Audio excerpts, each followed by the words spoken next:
AI രംഗത്തെ മത്സരം ശക്തമാക്കാനായി space X മേധാവി ഇലോൺ മസ്ക് തുടങ്ങുന്ന കമ്പനി. AI രംഗത്തെ മത്സരം ശക്തമാക്കാനായി സ്പേസ് എക്സ് മേധാവി ഇലോൺ മസ്ക് തുടങ്ങുന്ന കമ്പനി XAI.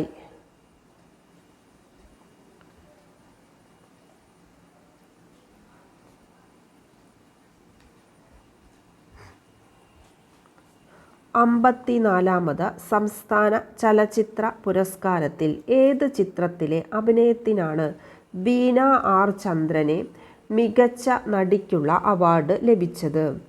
അമ്പത്തിനാലാമത് സംസ്ഥാന ചലച്ചിത്ര പുരസ്കാരത്തിൽ ഏത് ചിത്രത്തിലെ അഭിനയത്തിനാണ് ബീന ആർ ചന്ദ്രന് മികച്ച നടിക്കുള്ള അവാർഡ് ലഭിച്ചത്? ഏത് ഫിലിമിലെ അഭിനയത്തിനാണ് ബീന ആർ ചന്ദ്രന് മികച്ച നടിക്കുള്ള അവാർഡ് ലഭിച്ചത്? തടവിലെ അഭിനയത്തിനാണ് മികച്ച നടിക്കുള്ള അവാർഡ് ലഭിച്ചത്. ഇനി 54ാമത് സംസ്ഥാന ചലച്ചിത്ര ഉത്സവം, അതായത് 2023 ചിത്രങ്ങൾക്കാണ് ഈ അവാർഡ് നൽകുന്നത്. 54ാമതാണ് സംസ്ഥാന ചലച്ചിത്ര പുരസ്കാരം. 2023 അവാർഡുകൾ പ്രഖ്യാപിക്കുന്നത് 2024 മികച്ച നടൻ ആരായിരുന്നു? മികച്ച നടൻ പൃഥ്വിരാജായിരുന്നു മികച്ച നടൻ. ഏത് ചിത്രത്തിലെ അഭിനയത്തിനായിരുന്നു? ആടുജീവിതം. മികച്ച സംവിധായകൻ ആരാണ്? ബ്ലെസ്സിയാണ് മികച്ച സംവിധായകൻ. അതും ആടുജീവിതത്തിൻ്റെ സംവിധാനത്തിനാണ് ബ്ലെസ്സിക്ക് മികച്ച സംവിധായകനുള്ള അവാർഡ് ലഭിച്ചത്. പൃഥ്വിരാജാണ് മികച്ച നടൻ. ഇനി മികച്ച നടി ആരാ? മറ്റൊരു നടി കൂടി ഉണ്ടായിരുന്നു, ഊർവശിയാണ് മികച്ച നടി. ഉള്ളൊഴുക്കിലെ അഭിനയത്തിനാണ് ഊർവശിക്ക് മികച്ച നടിക്കുള്ള അവാർഡ് ലഭിച്ചത്. ഉള്ളൊഴുക്ക്. ഇനി മറ്റൊരു നടി ആരായിരുന്നു?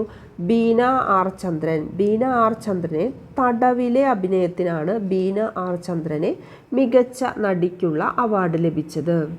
ഇനി മികച്ച ചിത്രം ഏതായിരുന്നു? കാതലായിരുന്നു മികച്ച ചിത്രം ഏതായിരുന്നു? കാതലിൻ്റെ സംവിധായകൻ ജിയോ ബേബി ആയിരുന്നു. ഇന്ത്യയുടെ സഹായത്തോടെ മംഗദേച്ചു ജലവൈദ്യുത പദ്ധതി സ്ഥാപിതമായ രാജ്യം? ഇന്ത്യയുടെ സഹായത്തോടെ മംഗദേച്ചു ജലവൈദ്യുത പദ്ധതി സ്ഥാപിതമായ രാജ്യം? ഭൂട്ടാൻ.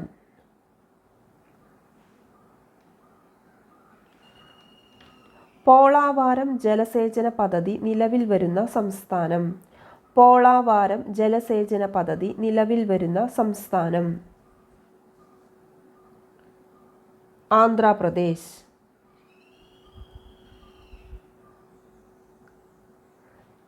ദാമോദർ വാലി പ്രൊജക്ടിന്റെ ഭാഗമായി നിർമ്മിച്ച ആദ്യത്തെ അണക്കെട്ടായ തില്ലയ്യ ഏത് നദിയിലാണ്? ദാമോദർ വാലി പ്രൊജക്ടിന്റെ ഭാഗമായി നിർമ്മിച്ച ആദ്യത്തെ അണക്കെട്ടായ തില്ലയ്യ ഏത് നദിയിലാണ്? ബരാക്കർ.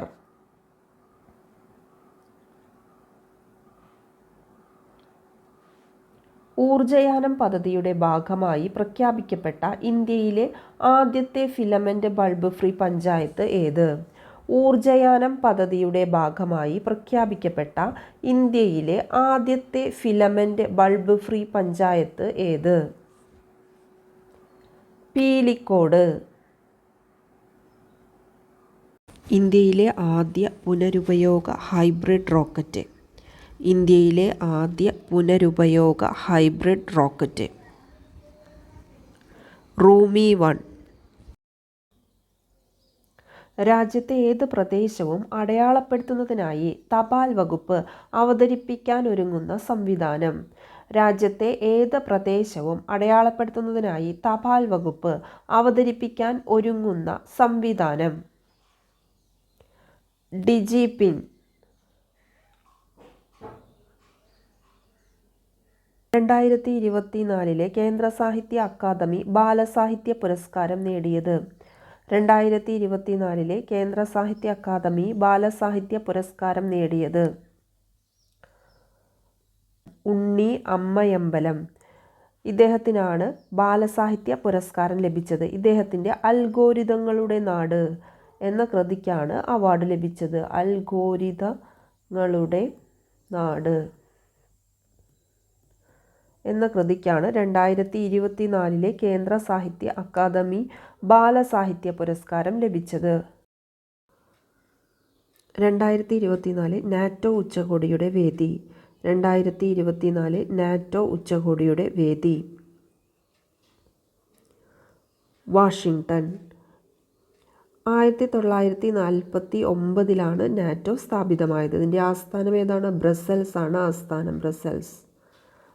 2024 നാറ്റോ ഉച്ചകോടിയുടെ വേദി ഏതാണ്? വാഷിങ്ടൺ.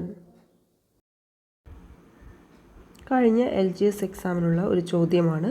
തുല്യ വലിപ്പമുള്ള 2 സമതല ദർപ്പണങ്ങൾക്കിടയിൽ വച്ചിരിക്കുന്ന ഒരു വസ്തുവിൻ്റെ പ്രതിബിംബങ്ങളുടെ എണ്ണം 3 ആകണമെങ്കിൽ ദർപ്പണങ്ങൾ തമ്മിലുള്ള കോണളവ് എത്ര ഡിഗ്രി ആയിരിക്കണം? ഇത് 7ാം ക്ലാസ്സിലെ സയൻസ് ടെക്സ്റ്റ് ബുക്കിൽ നിന്ന് എടുത്തിട്ടുള്ള ഒരു ചോദ്യമാണ്. കോണളവും പ്രതിബിംബങ്ങളുടെ എണ്ണവും. കോണളവും പ്രതിബിംബങ്ങളുടെ എണ്ണവും. കോണളവ് x ആണെങ്കിൽ പ്രതിബിംബങ്ങളുടെ എണ്ണം 360/x-1 ആകുന്നു. 360/x-1. പ്രതിബിംബങ്ങളുടെ എണ്ണം നമ്മൾ n ആയി എടുക്കുന്നു. കോണളവ് x-ഉം. n = 360/x-1. n ആണ് പ്രതിബിംബങ്ങളുടെ എണ്ണം. അത് നമുക്ക് തന്നിട്ടുണ്ട്. 3 ആണ് പ്രതിബിംബങ്ങളുടെ എണ്ണം. 360/x കോണളവ് നമുക്ക് തന്നിട്ടില്ല. അതാണ് കണ്ടുപിടിക്കേണ്ടത്. 360/x = 4. x = 360/4 = 90 degree. കോണളവ് 90 ഡിഗ്രിയാണ്. ആരുടെ ആത്മകഥയാണ് തോൽക്കില്ല ഞാൻ? ആരുടെ ആത്മകഥയാണ് തോൽക്കില്ല ഞാൻ? ടീക്കാറാം മീണ. ദേശീയ പ്രസ്ഥാനത്തിലെ ഏത് സമരകാലത്ത് വരച്ച ചിത്രമാണ് ഭാരത് മാത? ദേശീയ പ്രസ്ഥാനത്തിലെ ഏത് സമരകാലത്ത് വരച്ച ചിത്രമാണ് ഭാരത് മാത? സ്വദേശി സമരകാലത്ത്.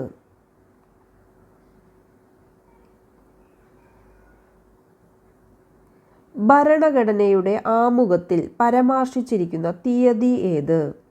ഭരണഘടനയുടെ ആമുഖത്തിൽ പരാമർശിച്ചിരിക്കുന്ന തീയതി ഏത്? 1949 നവംബർ 26.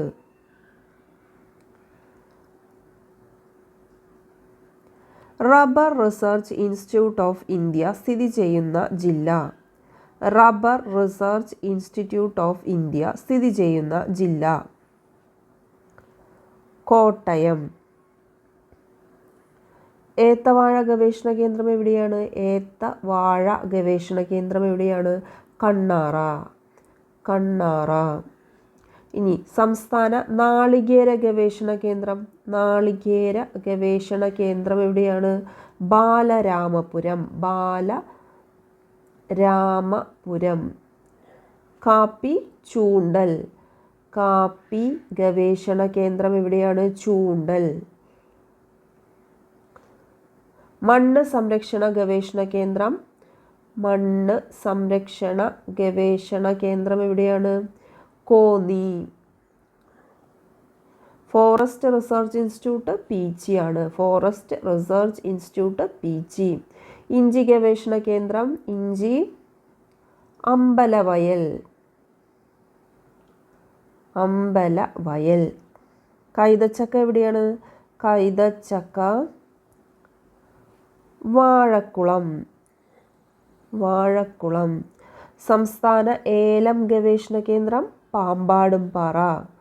പാമ്പാടുംപാറ. ഏത്തവാഴ ഗവേഷണ കേന്ദ്രമാണ് കണ്ണാറ. നാളികേര ഗവേഷണ കേന്ദ്രം. സംസ്ഥാന നാളികേര ഗവേഷണ കേന്ദ്രം ബാലരാമപുരം. കാപ്പി ഗവേഷണ കേന്ദ്രം ചൂണ്ടൽ. മണ്ണ് സംരക്ഷണ ഗവേഷണ കേന്ദ്രമാണ് കോന്നി. മണ്ണ് സംരക്ഷണ ഗവേഷണ കേന്ദ്രം കോന്നി. കൈതച്ചക്ക ഗവേഷണ കേന്ദ്രമാണ് വാഴക്കുളം. സംസ്ഥാന ഏലം ഗവേഷണ കേന്ദ്രം പാമ്പാടുംപാറ. ഇഞ്ചി ഗവേഷണ കേന്ദ്രം എവിടെയാണ്? അമ്പലവയൽ. ഇനി പീച്ചിയേത ഫോറസ്റ്റ് റിസർച്ച് ഇൻസ്റ്റിറ്റ്യൂട്ടാണ് പീച്ചിയിലുള്ളത്. Rubber research institute of India സ്ഥിതി ചെയ്യുന്ന ജില്ല കോട്ടയം. തമാശ ഏതു സംസ്ഥാനത്തെ തനത് നൃത്തരൂപമാണ്? തമാശ ഏത് സംസ്ഥാനത്തെ തനത് നൃത്തരൂപമാണ്? മഹാരാഷ്ട്ര. മഹാരാഷ്ട്രയിലെ തനത് നൃത്തരൂപമാണ് തമാശ. ഇനി കേരളത്തിൻ്റെ ഏതാണ്? മോഹിനിയാട്ടം അല്ലേ? കേരളത്തിൻ്റെ തനത് നൃത്തരൂപമാണ് മോഹിനിയാട്ടം. തമിഴ്നാടിൻ്റെ ഭരതനാട്യം. അത് രണ്ടും നമുക്ക് നന്നായിട്ട് അറിയാവുന്നതാണ്. കേരളം മോഹിനിയാട്ടം, തമിഴ്നാട് ഭരതനാട്യം. ഇനി കഥക്ക് ഏത് സംസ്ഥാനത്തിൻ്റെയാണ്? കഥക്ക്. കഥക്ക് ഉത്തർപ്രദേശ്. ഉത്തർപ്രദേശ്. ബിഹുവോ? ബിഹു ആസാം. ബിഹു ആസാം. ഗർഭ ഏതിൻ്റെയാണ്? ഗർഭ ഗുജറാത്ത്. ഗുജറാത്ത്. ഗർഭ ഗുജറാത്ത്. കുച്ചുപ്പിടി. കുച്ചുപ്പുടി ആന്ധ്രാപ്രദേശ്. ആന്ധ്രാപ്രദേശ് അല്ലേ? ആന്ധ്രാപ്രദേശാണ് കുച്ചുപ്പിടി. ലോട്ട. ലോട്ട ഏതാണ്? മധ്യപ്രദേശ്. മധ്യപ്രദേശ്.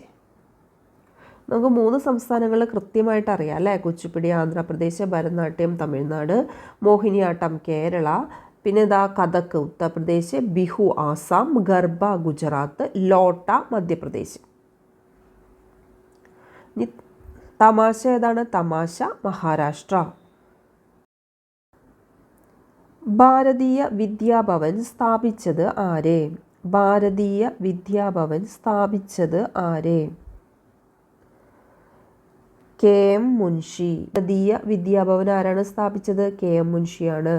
ഇനി ധർമ്മസഭ ആരാണ് സ്ഥാപിച്ചത്? ധർമ്മസഭ. ധർമ്മസഭ രാധാകാന്ത് ദേവ്. രാധാകാന്ത് ദേവാണ് ധർമ്മസഭ. ധർമ്മസഭ സ്ഥാപിച്ചത്.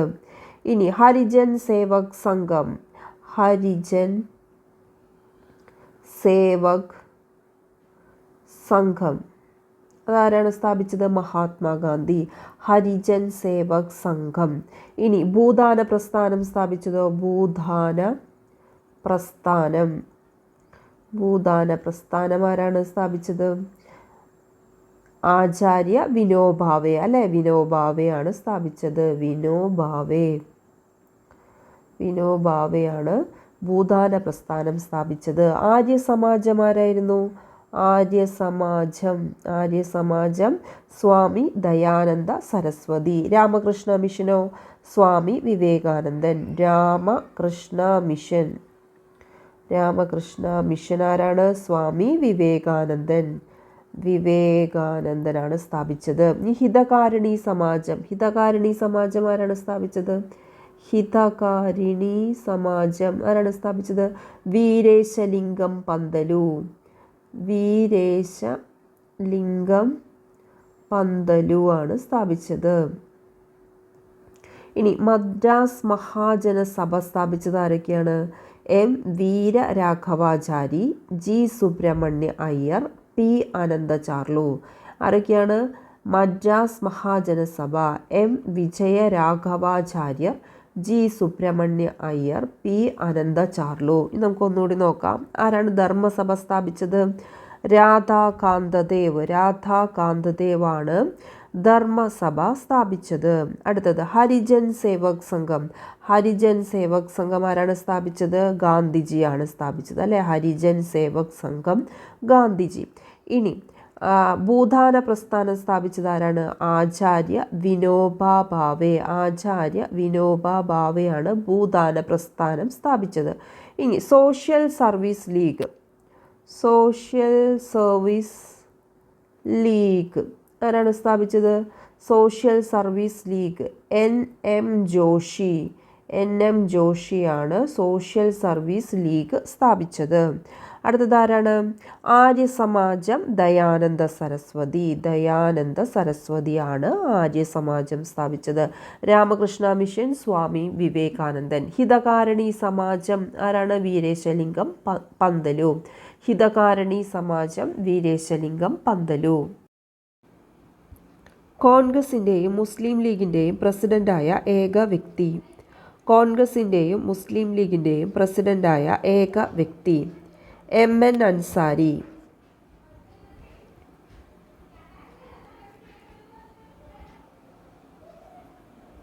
കോൺഗ്രസ് സമ്മേളനത്തെ അഭിസംബോധന ചെയ്ത ആദ്യ വനിത. കോൺഗ്രസ് സമ്മേളനത്തെ അഭിസംബോധന ചെയ്ത ആദ്യ വനിത കാദംബിനി ഗാംഗുലി.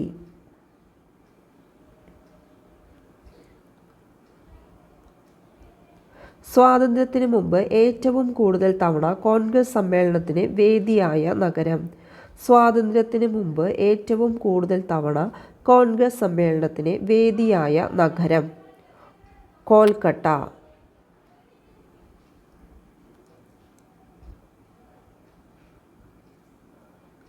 ജനഗണമന കോൺഗ്രസ് സമ്മേളനത്തിൽ ആലപിച്ചത്. ജനഗണമന കോൺഗ്രസ് സമ്മേളനത്തിൽ ആലപിച്ചത് സരളാദേവി ചൗധരാണി.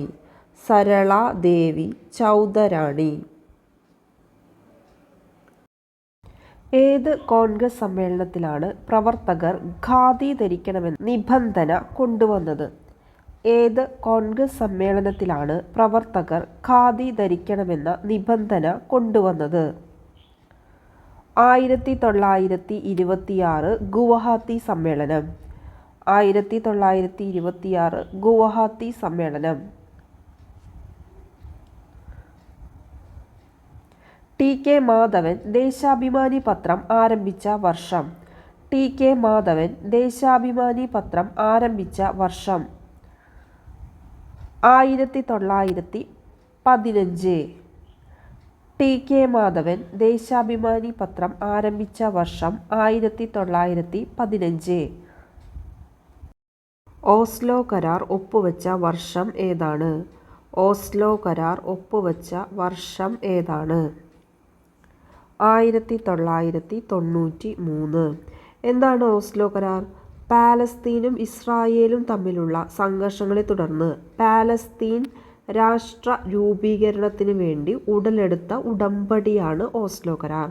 പാലസ്തീൻ രൂപീകരണത്തിന് വേണ്ടി എടുത്ത ഉടമ്പടിയാണ് ഓസ്ലോ കരാർ. പാലസ്തീനും ഇസ്രായേലും തമ്മിലുള്ള സംഘർഷങ്ങളെ തുടർന്ന് പാലസ്തീൻ എന്ന രാഷ്ട്രത്തിൻ്റെ രൂപീകരണത്തിന് കാരണമായ ഒരു കരാറാണ് ഓസ്ലോ കരാർ. അത് ഒപ്പുവെച്ചത് 1993. എത്രാമത്തെ ഗ്രൂപ്പാണ് ഓക്സിജൻ കുടുംബം എന്ന് അറിയപ്പെടുന്നത്? എത്രാമത്തെ ഗ്രൂപ്പാണ് ഓക്സിജൻ കുടുംബം എന്ന് അറിയപ്പെടുന്നത്? 16.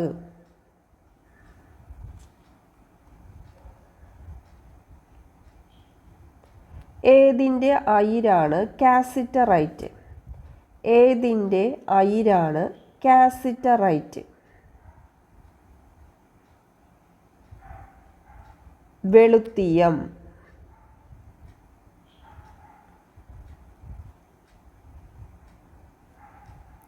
ജലദോഷത്തിന് കാരണമായത്? ജലദോഷത്തിന് കാരണമായത് റൈനോ വൈറസ്. വൈറ്റമിൻ B5ൻ്റെ കുറവ് കൊണ്ട് ഉണ്ടാകുന്ന രോഗം. വൈറ്റമിൻ B5ൻ്റെ കുറവ് കൊണ്ട് ഉണ്ടാകുന്ന രോഗം മൈക്രോസൈറ്റിക് അനീമിയ. Microcytic anaemia.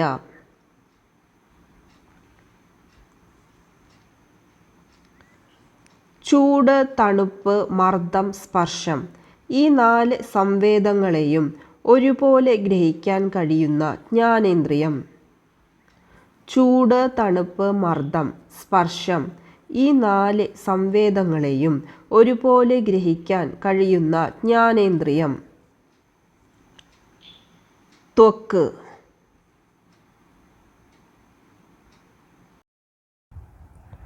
ഗോയിറ്ററിൻ്റെ മറ്റൊരു പേര്. ഗോയിറ്ററിൻ്റെ മറ്റൊരു പേര് ഗ്രേവ്സ് രോഗം.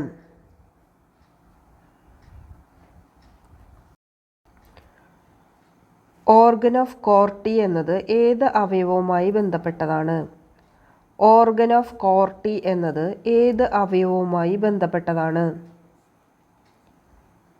ചെവി.